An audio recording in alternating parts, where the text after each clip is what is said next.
So this episode begins right where the last one ended. The father summons all his wolves here. All the students are watching and thinking, whoa, all the wolves he has are elite level wolves, and he even has 2 or 3 extraordinary level ones. Extraordinary, which is a level above elite. I don't know what will happen to poor Han here. The father says, you destroyed my son's core here, right? Now I'll destroy your core here. The headmaster is watching and thinking, oh no, what's going to happen to this boy? The girl says, I don't know either. I just hope he stays safe. Then all the wolves attack at once. Our main guy, ready with his grasshopper, prepares for the fight. The crowd is also saying, last time he used the grasshopper, he survived. But last time it was the son. Now it's the father.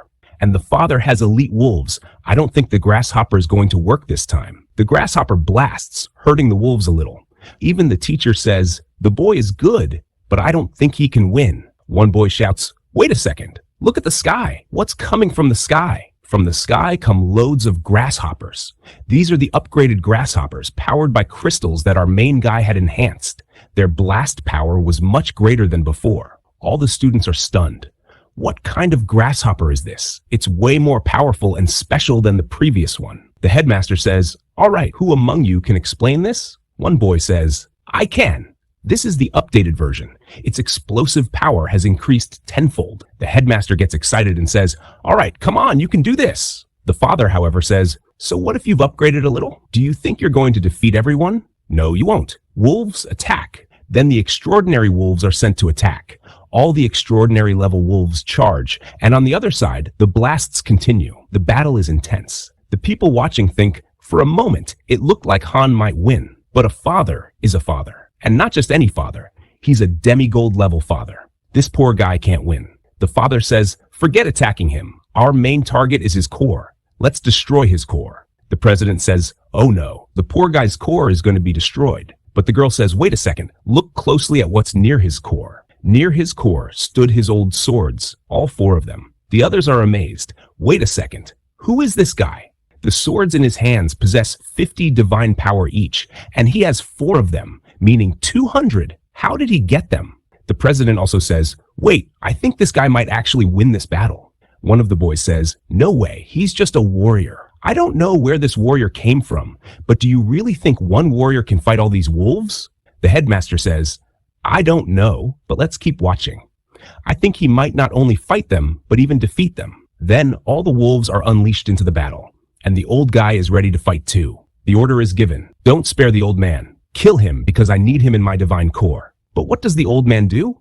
He takes all 4 swords and one by one, in just 2 minutes, defeats every single wolf. The audience is shocked, thinking, oh my God, what is this old man capable of? What a strike he delivered. They return their focus to the old man, who says, there, I've finished them off. The father becomes furious. This old man actually took them down? Don't worry, my most special wolf is still here. General, come quickly. The strongest and most special wolf arrives. As it appears, the headmaster, the main principal of the school, steps forward and says, Father, it seems like you're breaking the promise you made. The promise was that he would only bring 100 wolves, all extraordinary level, and nothing stronger than that. But he brought something stronger, breaking his word.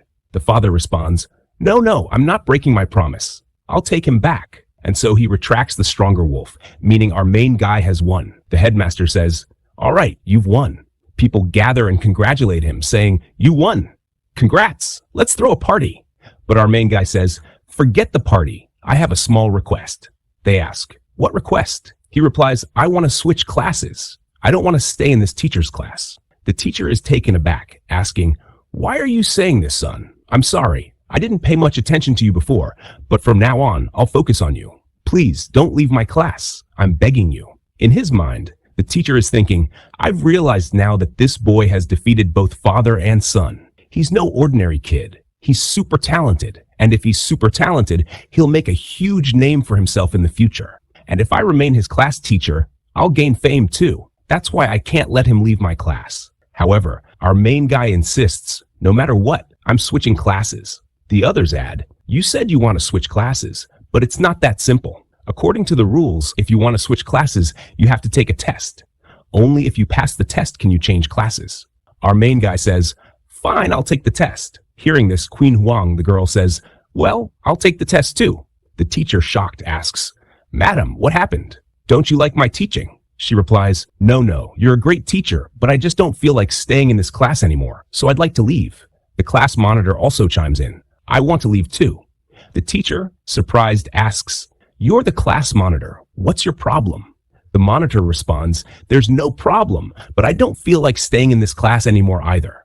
It turns out the monitor had a crush on Queen Wang, and wherever she went, he wanted to follow. The president then says, All right, fine. Wait until tomorrow. I'll announce what the test will be, and you can come back for it tomorrow. Everyone agrees, and school is dismissed. Later, the girl approaches our main guy, saying, Hey, how did you upgrade your grasshopper like that? And who is that old man? How did he come to you? Our main guy responds, That's my personal business. I'm not telling you. She retorts, You owe me. You borrowed 150 divine points from me, so if you can't pay it back, you'll become my servant. And a servant's job is to tell their mistress everything. So, spill it. Our main guy calmly replies, Yeah, I borrowed the points, and I told you I'd pay them back by next month. I'll even add interest. Got it? Bye. Saying this, he walks away into his domain. She also exclaims, That dog ran off without even telling me. He enters his domain and checks how much he has left. He sees that he has around 1 million normal resources, about 100,000 explosive ones, and 30,000 of the special upgraded versions. This is way too little, he thinks. How am I supposed to pass the test with this? Just then, the old man arrives and says, When the wolves attacked, a total of 24 wolves escaped. They're hiding somewhere in your domain. Should I hunt them down and kill them? Our main guy thinks for a second. Wait, there's no point in killing them directly. I have a better idea. I'll sacrifice them instead. The system will give me some items in return. He orders the old man, Go capture them, but don't kill them. The wolves are captured, and our guy sacrifices the 1 million normal resources, the grasshoppers, and the 24 wolves. In return, the system presents him with 3 options. The first option is a giant mecha robot. The second option is a furnace, which can be used to craft artifacts. The third option is a watchtower that can be placed in his domain, alerting him early when an enemy approaches or when something's wrong. He thinks it over and says, I can't control the mecha because only domain creatures can control it, and my only creatures are the grasshoppers, which are useless for this. I can't use the furnace either because I don't know how to make artifacts, and the grasshoppers can't craft anything. As for the watchtower, I don't need it because my system alerts me in advance anyway. All 3 items are useless to me this time. Then he remembers something. Oh right, when I fought the sun, a few goblins stayed behind. I had put them to work. Let's see how they're doing. He checks in and finds that the goblins had built some houses. Impressed, he asks, How's the work going? The goblins reply, Boss, the work's going great. Thank you for giving us the chance to live. Our main guy thinks to himself, Well, I've noticed that goblins are quite smart. They build their own structures and create things. The sun was a fool. He never made proper use of them, only using them for battle.